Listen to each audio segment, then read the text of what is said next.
Hello, this is attempt number 3. We're going to make this work, I promise. My internet is just not so reliable tonight, apparently. The wind blows the wrong way and it all goes to hell in a handbasket. So, we are going to try and get Stephanie in here. Again, I am going live with my wonderful friend Stephanie. She is multiple business owner, a badass mom, parenting a toddler in the middle of a pandemic. And I mean, anyone else who's got toddlers or seen or heard my tiny assistant who joins me in a lot of my lives, you know, it's kind of bananas. So we are going to get Stephanie in here. She is talking about money and finances and profit, and setting yourself up to be profitable shouldn't be such a taboo topic. I mean, let's put the money on the table. Hello, third time's a charm. Hopefully. And I've taken myself off of my Wi-Fi because I just can't trust it. So worst comes to worst, I will recap on mine and we can go that way. Because I seem to have internet working today, so cross our fingers. So, anyone who may not know you yet or have not seen the other live that you did a month or two ago,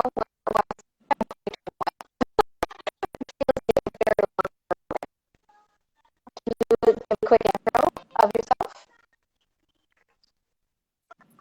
So I'm assuming, I couldn't hear most of that. I'm assuming it's a introduce yourself. So I will go ahead and jump into that. And if not, I can answer your question. So my name is Stephanie, and I am the mama behind Boss Mama Diaries and the Boss Mama Collective, which is where I educate small business owners and bloggers on how to create successful, profitable, enjoyable businesses to create income for themselves and, for the most of us, not have to work for the man. So I teach everything from SEO and websites to photography, which is my bread and butter. I own a portrait studio in Ottawa, Ontario.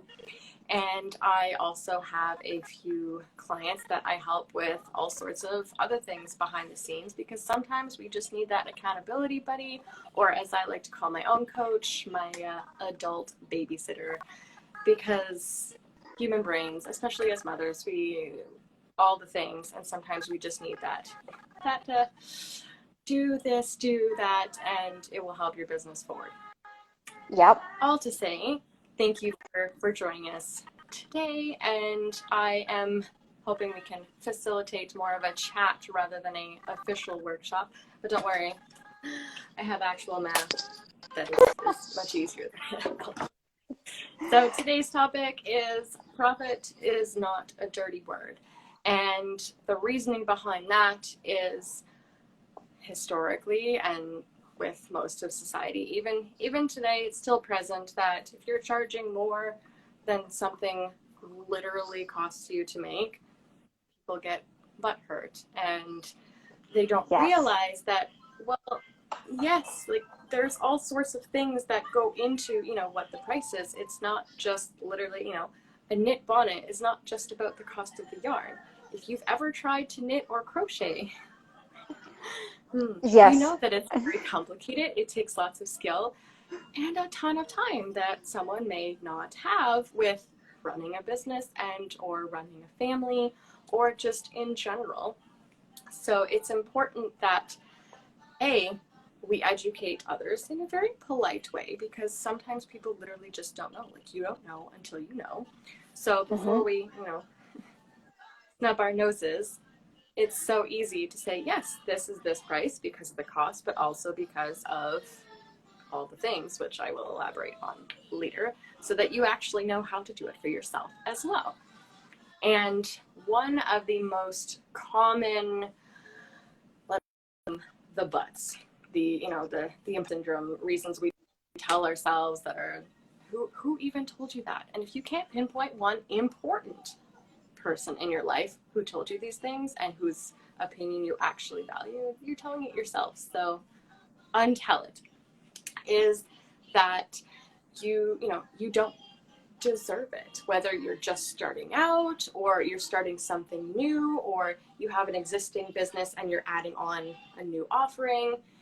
Just because you're not a complete, advanced expert on it does not mean that you don't deserve to be compensated. And there are ways to go around that. Whereas if you, calculate all of the numbers, which I'll go into the formula in just a minute.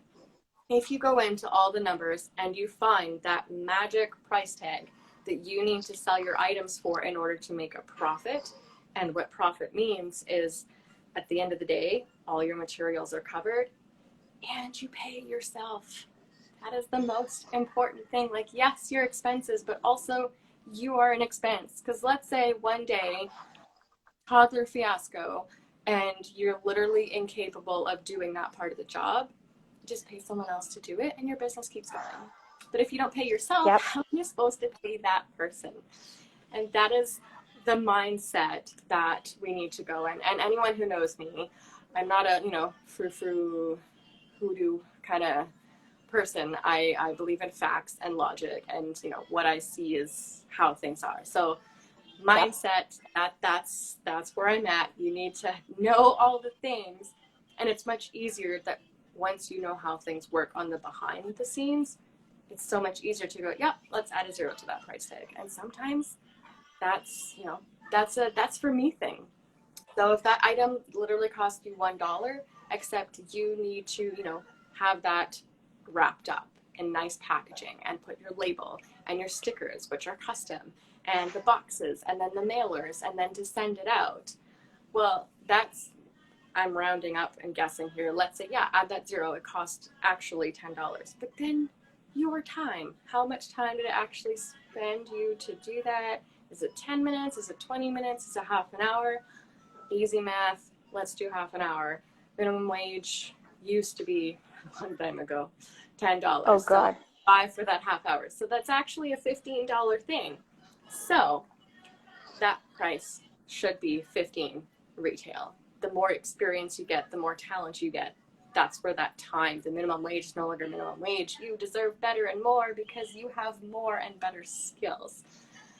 The hard part about that is that it's a $1 item. You need to be able to provide value in that $1 item. So is it something that you can pair with something else? Is it something that you can pair with a service? How can you reframe that $1 item to actually being that $15 product? And that's where it's in your business. That's something that you have to do. I can't tell you, but if I get to know you and your business a little bit better, I can definitely guide you on that. So if you have questions, you want advice, send me a DM. I'm happy to either send you to things I've already written, give you a few tips there. Otherwise, we can schedule a one-on-one, and I am more than happy to go through that. But for every business, this will be posted as a picture later, so don't worry about, or if you want a screenshot. I like that. So what this is it might be backwards. I'm hoping it's not. Cost of doing business and costs of goods sold. This is the big one because this is the most important one because people often forget it. Your time, whether it's yours or your employee's time, you need to add it in there. Even if you pay yourself a teeny tiny wage to start out because you're just starting, this is the one that is flexible. So if you want to portfolio build whatever it is you're doing, yeah, sure, bring this to 0, but you still need these two because without that, you'll lose money, and no one wants to be in business to lose money, even in COVID. Yep. So what is cost of doing business? Those are the variables that actually don't change whether you have 1 client or 1,000 clients. It's your website fees, your internet bill, because most plans are unlimited these days, but if your bill goes up, count that as well. And things like electricity, and the cost of goods sold is not literally, remember, just that $1 item. It's not that. It's all of those things that added up to our hyper story of the 15. So it's the packaging, It's the ribbon, it's the stickers, it's the everything that adds on and compounds the more clients you have. So let's say you sell 10 products, you need to multiply that by 10. However, for product businesses, this is where the math gets a teeny tiny bit more complicated, because sometimes you can get wholesale or bulk rates. Okay. So let's say if you have 10 clients for 100 or 1,000 clients, that number might actually go down. And that's where the profit increases without you having to do anything. And that's something you want. That is a good thing, because let's say you plan for 1,000 clients, you only get 200. Those 200 clients, all of their items are paid for in full. The expenses are covered, and then you can pay yourself. Just because you get to pay yourself more, the more you sell, doesn't mean that this 200 clients shouldn't be celebrated and give you profit, because everybody deserves to be paid.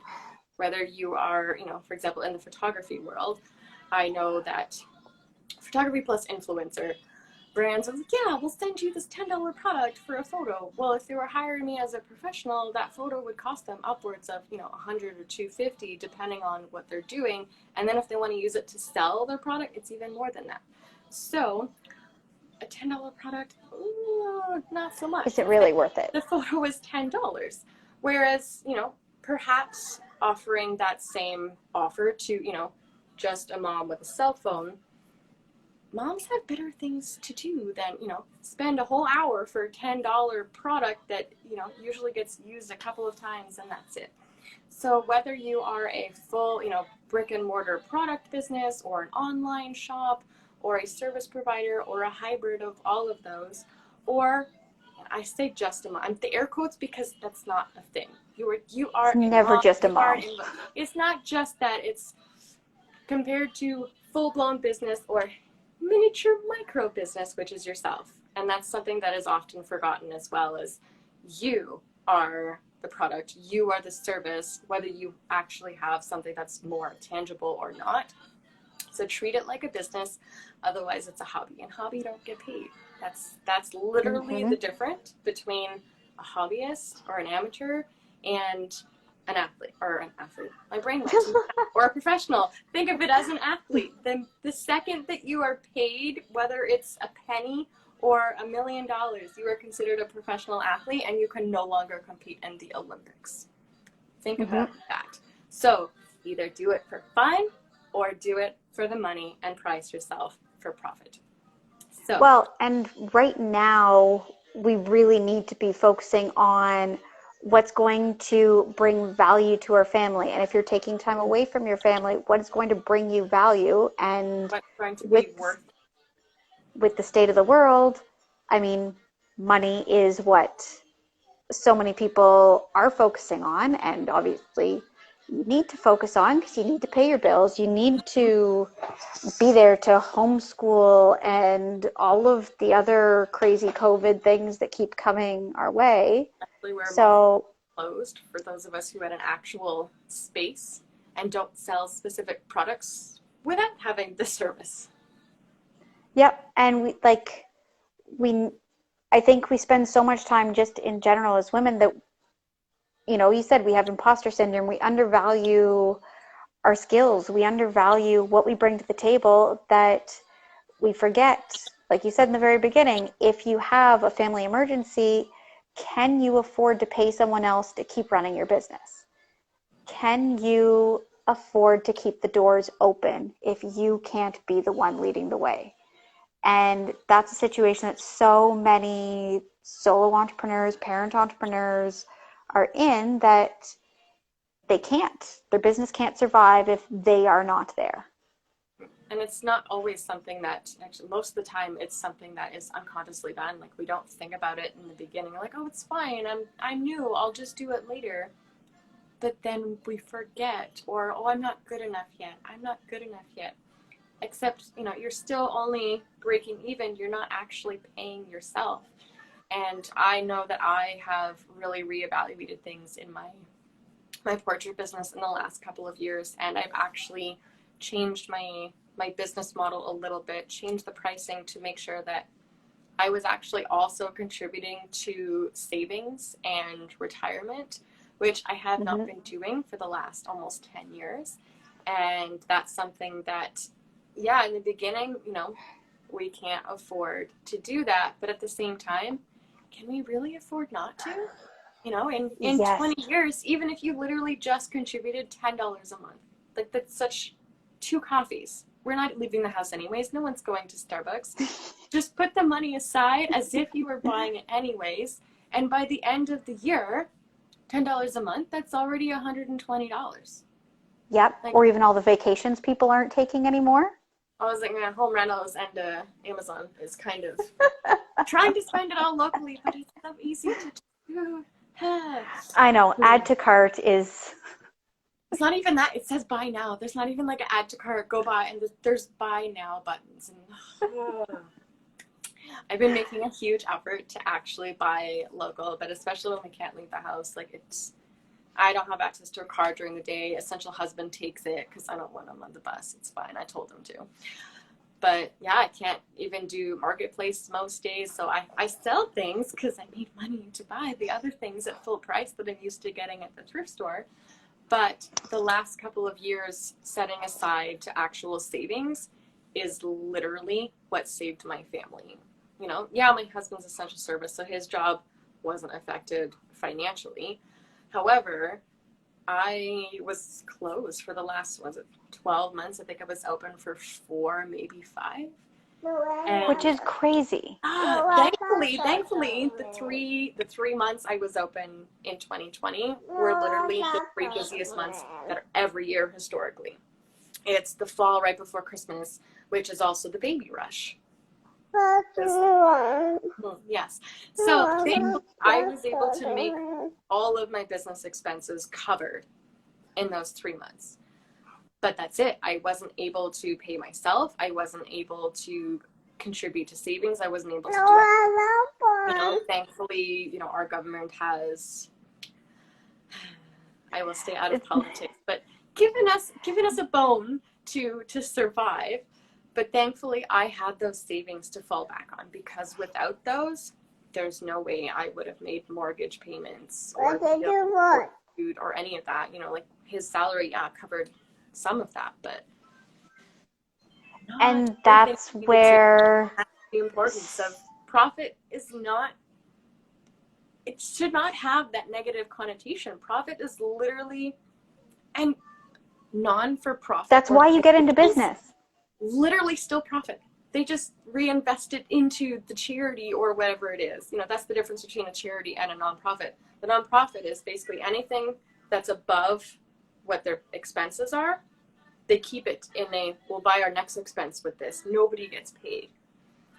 You're not a not-for-profit. You are a business. That extra money, which even nonprofits have, should be going to pay you because you are a business. Whether you are a business for yourself, for a giant amount of staff, or literally, just posting pictures and your life on your social media that encourages, some sort of value to people, whether you educate, whether you entertain. Usually it should be a little bit of both, business tip, but then also provide value for everyone in terms of, it's not just like, ooh, buy this thing, I'm getting paid. No, you actually should like and use the product or service that you're advertising. Yep. And when that happens, you're actually providing the service of like, hey, people who are my friends, even though sometimes, most of the time, I've never met you, we talk online, here's this thing that I love. You're actually providing the service of, here's the thing, you're going to love this. It's going to help you at home or at work do this better. It's going to make your life easier, or it's literally going to make you happier. And that's the service.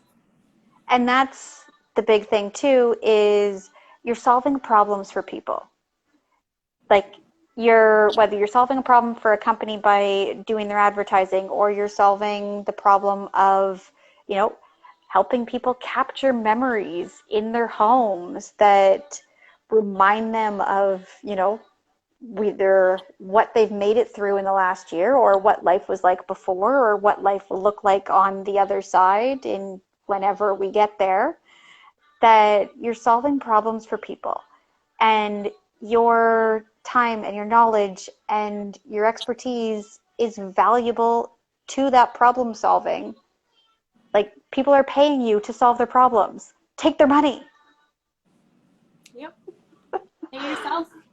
Even just talking on the phone. It's not just talking on the phone. It's still your time. If you were working for an employer and they told you that you had to call someone for an hour, but you had to do it on your lunch break, that would not fly. So Yep. make sure that you take that hour phone call while you're being paid. So if you're going to do it with someone else, why wouldn't you get paid for that either? You know, yes, sometimes consultations is part of this is the value I can provide you, and you hope that you did your job enough to tell them what, you can do for them, that they hire you.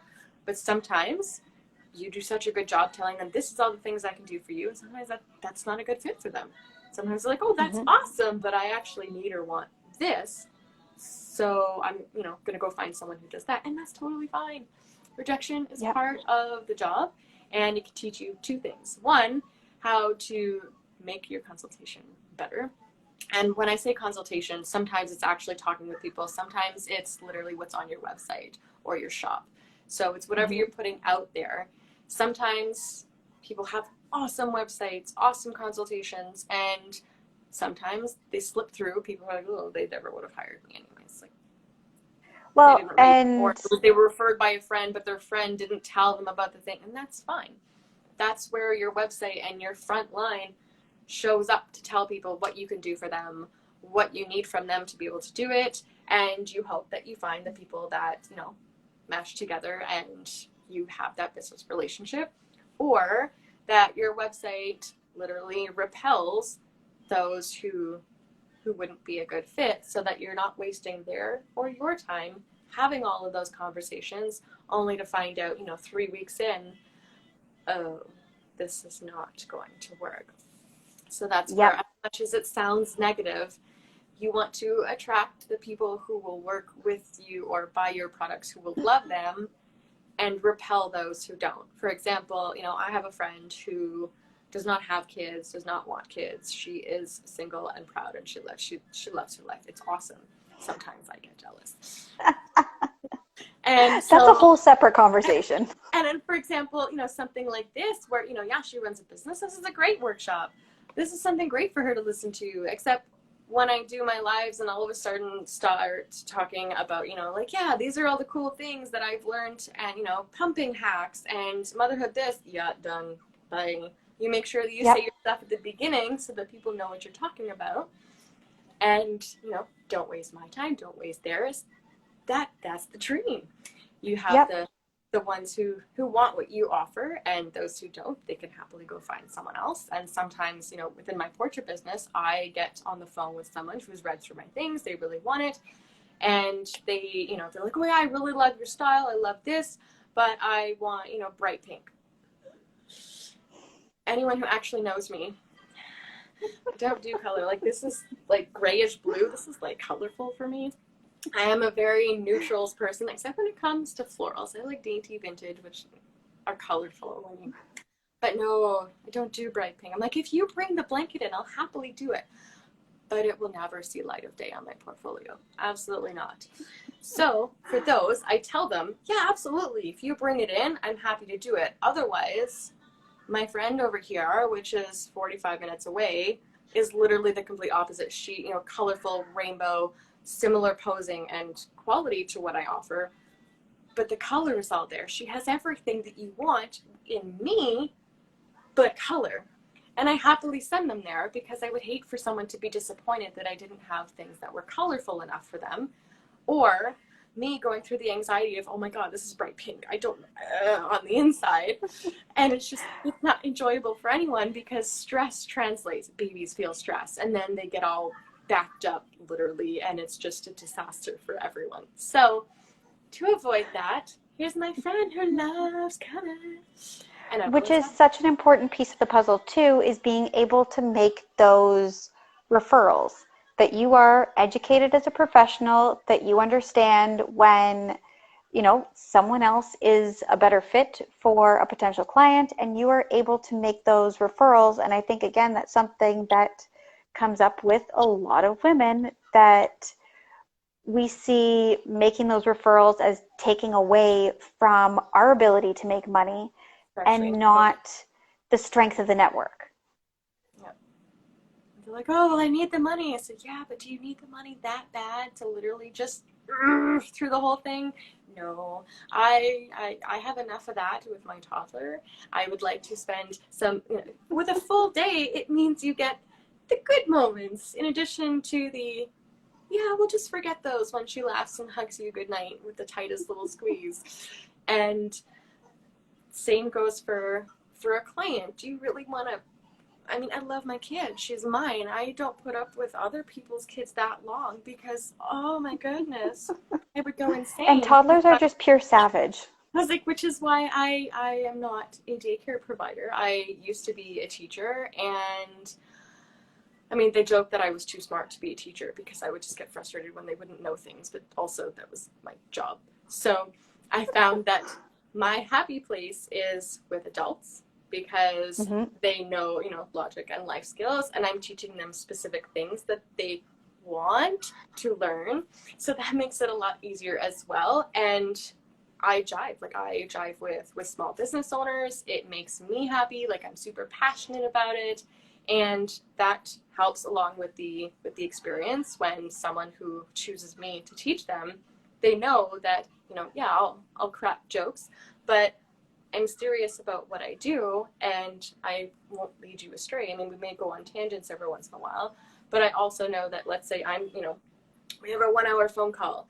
If all of a sudden we start ranting, 20 minutes about something else, it's a case of, okay, we're going to tighten this in, or do you want to keep jabbing about this, and we'll tack on 20 minutes at the end for, actual business chat. So it's making sure that you have flexibility, but then also don't bend so much that you break and then start hating your job. Because if you start hating the thing that you were so passionate about that you left everything else to do this for yourself, nobody's happy in the end of that. So take the... Well, and your clients can feel it. If you're not enjoying what you're doing, your clients can feel it, and that comes back to affecting your bottom line. Sorry, I've got something blocking my phone here. That affects your bottom line because people want to work with someone who enjoys what they do. They want to see the passion in what you're doing. They're paying to invest in you. And again, that's what we are forgetting is, there's 100 photographers out there. There's 100 educators out there. There's 100 bloggers out there. But yeah, they're investing in you and what you sell because you have shown them that not only are you knowledgeable and you're skilled, but that you are passionate about what you're doing, and they're buying into that passion. And I think that's something we need to consider. We need to keep in mind too, is that, if you don't like what you're doing, then you're really not doing yourself any favors. So they're buying value, and you're part of it. You are the biggest part of it. Because, I offer, with my portrait business, I have heirloom art products that literally cost hundreds and thousands of dollars for me to buy them. So, yes, I do have a markup on every single, actually, some of them I lose money on, but can't buy those alone. So that's where the profit comes in. Because, like that $1 item selling for $15, some of the items that I offer are super cute and awesome and handy, but yes, my photos are on them, but there's a certain value that becomes, any higher than this, it's not ever going to be the perceived value versus the actual value. It's never going to be there. So I have those as add-on products so that I can still offer them because people love them. I can offer them at a rate that people feel their perceived value is there, but then I don't lose money because they're buying something else that has paid me for the time to edit those images already. So they're literally just paying the cost for me to have it printed and shipped to me from the lab. Like, there's no markup at all on some of those products. But I really like them. They're cute. They're things that go in the nursery. Oh, sorry. And it's one of those things that, same thing, like if you go to Max Milk, sometimes they call them loss leaders because they lead people into your store. And while you may have a loss selling that particular item, when someone comes into your store for that item, they usually buy a few other things, which make your profit, You break even, and then if they buy a ton of stuff, then yeah, you make bank. But it doesn't happen every time. So that's where setting up for profit is important, and that you can absolutely have loss leaders in your business, things that you are known for that no one else has because they don't want to sell things that lose them money. Who does? But if you package the value together properly, whether it's just products or products plus you, it's something that you can sell and still make profit on because you're selling it as a package or as a grouping of services. And it's one of those things that always think about, not necessarily always think about the bottom line in terms of money and dollars, but think of it as bottom line, what experience or value are you providing, and is it good enough? The price that you need to sell it for is not, just lower the price. No, raise the value, raise the quality, raise everything to meet that price that you need to sell it for, and it will, fly off the shelves.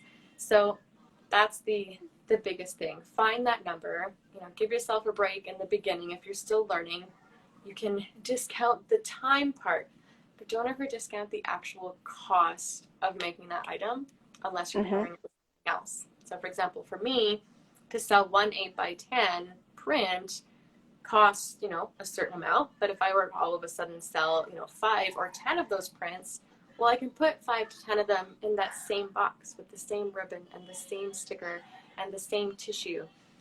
Whereas something like an album, well, each album's going to cost the same thing. Like I have to have 1 box per album. Those don't really have that. However, albums for me take up the most time to make because I have to edit, 20 to 30 images. I have to design the entire album, which usually takes 2 or 3 hours. And then I have to let it sit till the next day to look at it with fresh eyes and go, ooh, that doesn't go there. Or the margins are off, and then spend another, half hour to an hour fixing things before I order it. But if all I have to literally do is, instead of ordering 1, order 2 or order 3 because each grandparent wants 1, then I don't have to spend all of the time designing or editing.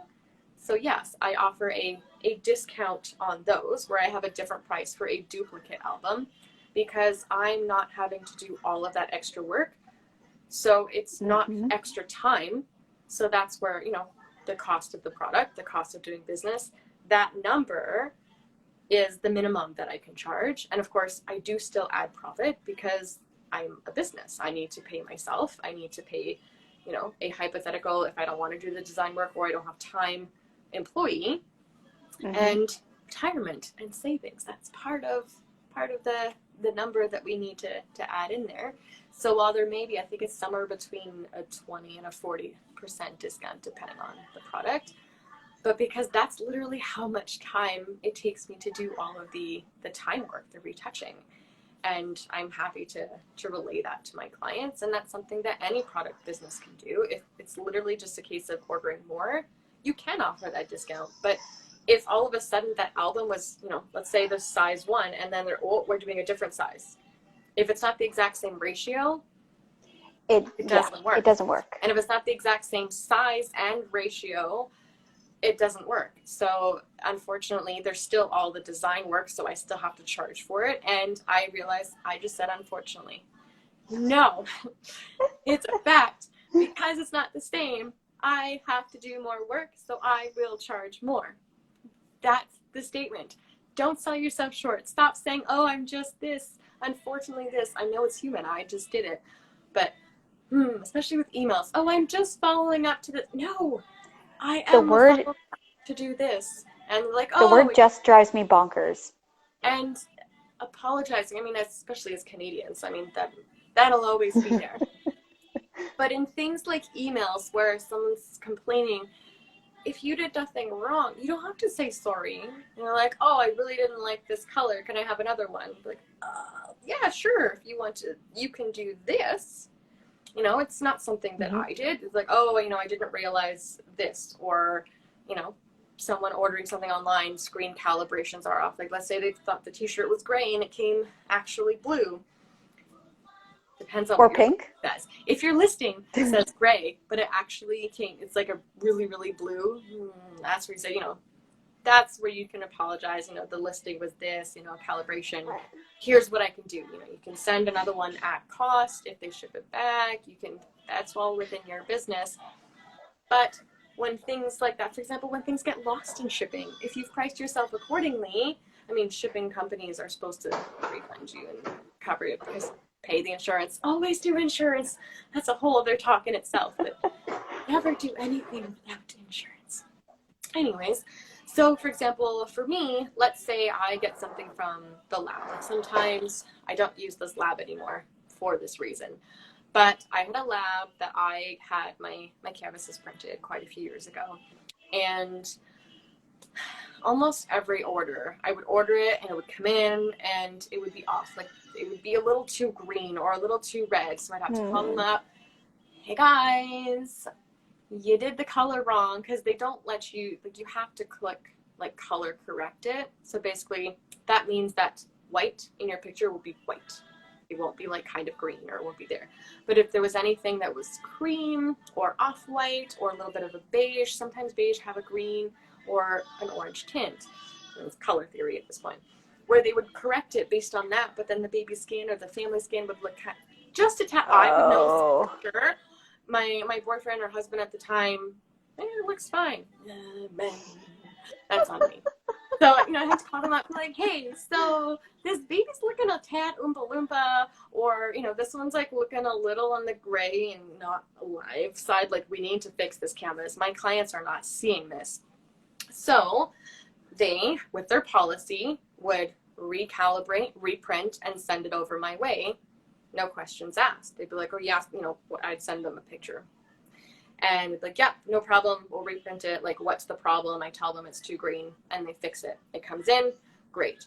But it would happen for almost every order. So I have since moved on because it was just too much work for me. It was too much time to spend on that. So I was going to say, again, your time to fix it.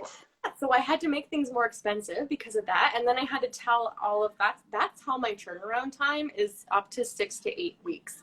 Most of the time, I can get most things somewhere between 2 and 4, except albums. It literally takes me 4 weeks to edit sometimes because of anyways, it's all behind the scenes. I know everything. So that I have 6 to 8 weeks. So that, 8-week mark, yeah, you come knocking on my door. Where's my stuff?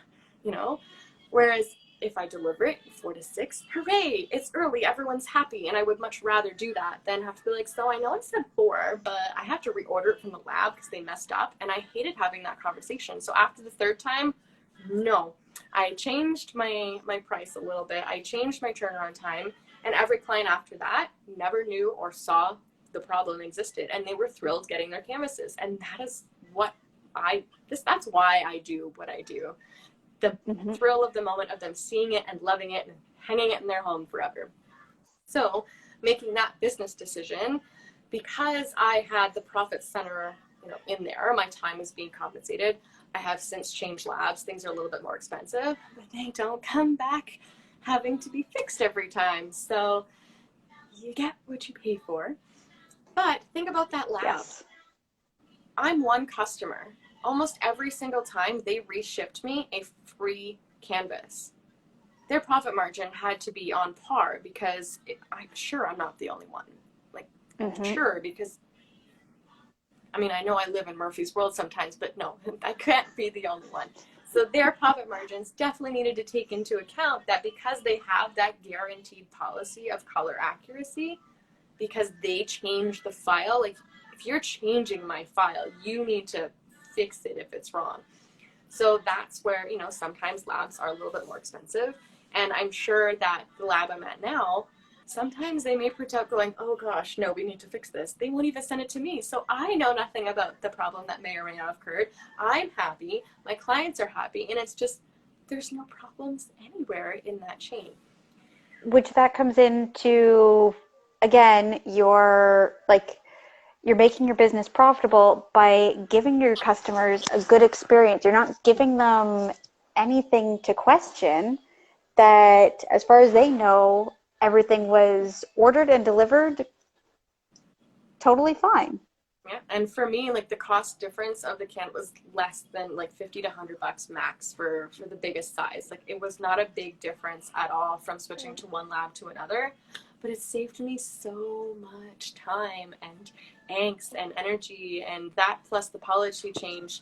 Everyone's happy. I just do my thing. I send it to them, and having my salary paid every once in a while. It's happened once in my career where I messed something up. There was a dimension, not dyslexic, whatever the numbers version of dyslexic is, had a little snafu there. So I ordered the wrong size. So they're like, oh, it's supposed to be this. Oh, no problem. Reorder it. Gave them the second one because what am I going to do with it? My house is already filled with pictures of babies that aren't mine, and I didn't even have kids back then. So literally had a house full of frames and canvases of kids. So like, oh, how many kids do you have? I'm single. I have no children.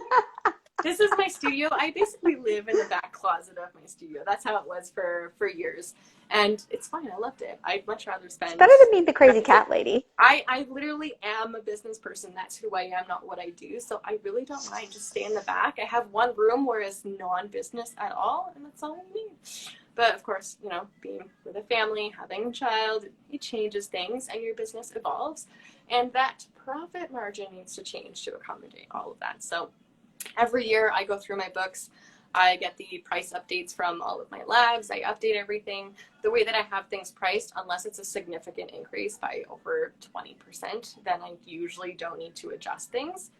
But I look at things every year, tweak it around as I need it. And if I all of a sudden find myself resenting working on a product, that price goes up. And then I don't resent it anymore. Everyone's happy. It's fine. It's great. And that's where, at a certain point, well, if you're raising it more than this, where's the value? So that's where, turnaround time needs to come down the higher things are. So that's where I do have a rush fee available around the holidays for Christmas. My labs usually have a deadline of somewhere between November 10th and November 15th if you want to get it by Christmas. And that means like you're coming to pick it up at the studio December 23rd or 24th, which I do stay open for because that's what I do. You can come pick them up. I will walk outside, hand over your things, and go back to my family. Again, profit, family, conversations behind the scenes. You do you, I do me. It's all good. So in terms of having rush fees, the closer we get to that deadline, well, I need to literally pull an all-nighter to get this done. I'm getting paid for that. Otherwise, I'm not doing it. And clients... and it's the same as if you were working... Educate them at the beginning. Well, and it's the same. If you were working for a corporation and you were asked to put in extra hours and meet a deadline and, pull out all the stops, they'd be paying you overtime. And that's something that we forget as business owners is if you were working for someone else, you would expect to be compensated. And asking is not impolite. Berating someone when they say no is, so don't do that. We're like, yes, I can happily do that. This is the rush fee, or this is the, I design it price, and this is the I design it, and we go back and forth 12 times over email because you want to have input price, which I did not like doing that. So I actually have a design appointment. So for people who are, let's go with, like me, type A, who want to see all the things, I design it, they come in, we look through everything, they make changes, they sign off on it, and then from there, I redesign and order. If they want another round of that, they pay for another appointment. Some people do, most people don't. So they're like, no, yeah, I don't want to bother design. And I'm like, I know how you feel, because it's the one part. I love the math. So the accounting part, the bookkeeping, like all of that is, I love doing it, which most people think is weird, but also art, math, brain is a rare breed, and that's what I am. Science things, languages, which ironic considering I went to university with languages, but I digress. So for me, the design work, it's not because I love the artistic part of it, it's the tedious of like moving things, and again, should invest in a better program. But the profit margin would have to go up, and I'm not ready for that yet. But maybe I'll have problems again. So I do actually have a few on my list that I need to go through. So once the COVID budget crunch isn't quite as crunchy, I definitely have my album design softwares to look through and invest in so that it is much more streamlined for me, much more fun, and it would also facilitate any type of online design appointment. As much as Zoom works for things, it doesn't work so It's not well the same. for all things. They're trying to show the printed proofs during ordering appointments. It doesn't work. It's shiny and so yes, so much better in person, which is why COVID is hitting me so hard. I'm an in-person, tangible kind of gal. So fingers crossed. So even if it means wearing masks for 2 years, just let me go hang out with my yeah, I was going to say the whole COVID thing, we could go on for hours with that. Like, but stop there. I think the biggest takeaway for anyone who's joined us tonight is take just an hour and sit down with your expenses and think of everything that actually goes into putting together your products or your services, whether, like you said, it's your internet connection, it's your the cost of your computer, your cell phone, your software, your scheduling tools, whatever it is that you need to pay for to run your business, put that into account, because if you're not doing more than just covering those costs, or if you're not actually covering those costs, then what the heck are you doing? A very expensive hobby at that point. Yeah. Which I'm sure we've all had at one point. I think I still have $500 worth of beads upstairs with wire and I tell my husband. I mean, my money if they want, but anyways. One business venture that never happened. So, yeah. But hobby. I'm so glad we've been able to have this chat, and thank you for joining me again. I mean, I cannot do enough bragging about how much knowledge on how many different topics you have and why people need to listen to what you have to say, because it is so clear cut of, if you're not paying yourself, what the hell are you doing? And you is not just your time doing the things. Like I said, keep in mind, you want to have a savings net, you want to have retirement. Those are two separate extra finance folders. And if we can go into details, when you're making a sale, the income tax that you're going to be charged on that, because you're a small business, you don't have deductions on a regular paycheck, set it aside. Make folders for each of those things in your bank. And I say folders, I actually mean accounts. They're usually free to open once you have one. Even with business accounts, the extra ones are usually free. All the savings are free. Checking my treasury, so double check on that. But I have one for, let's call it, right now it's called 2020 taxes. All of 2020, I would put in anytime I collected HST, it went straight in there. Plus whatever the purchase was, 30% went in there, because that's pretty much what income tax is. So at the end of the year, when they're like, you owe us 15 grand. What? It's more of a, yeah, that's how much is in my folder. That makes sense. Whereas the first couple of years, they're like, oh, by the way, you owe us $4,000. What? I have $200 over mortgage or rent left. What do you do? And then you panic because you didn't account for it.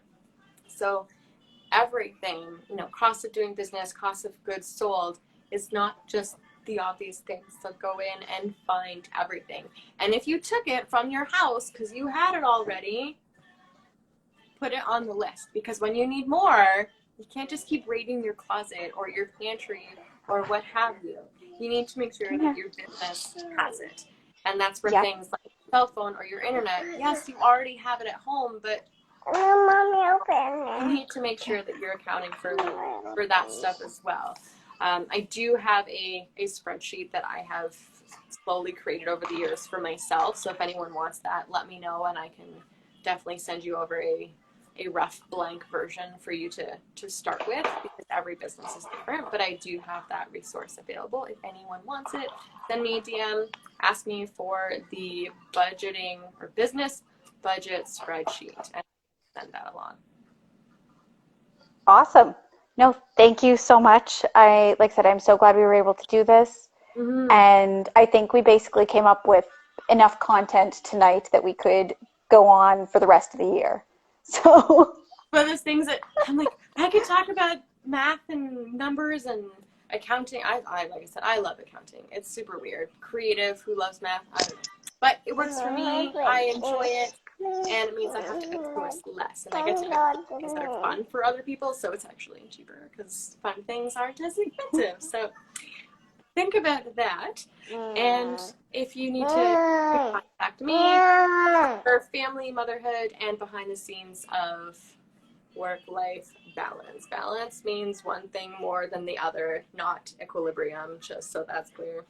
You can find me at Boss Mama Diaries, and for all things business education, whether education and some entertainment, is bossmama.collective, or you can go sign up for the course waitlist at education.bossmamadiaries.com. I will put them in the description of the replay, so don't feel like you have to remember it all. I was going to say I tag both accounts when I get this posted up to IGTV too.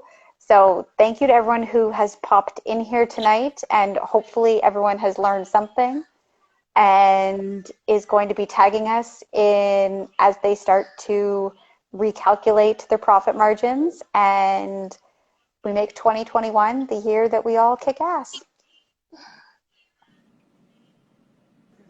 Well, it was so nice to be here again, and I'm sure I will find something else to join you along soon. Okay, thank you so much, everyone. Have a good night.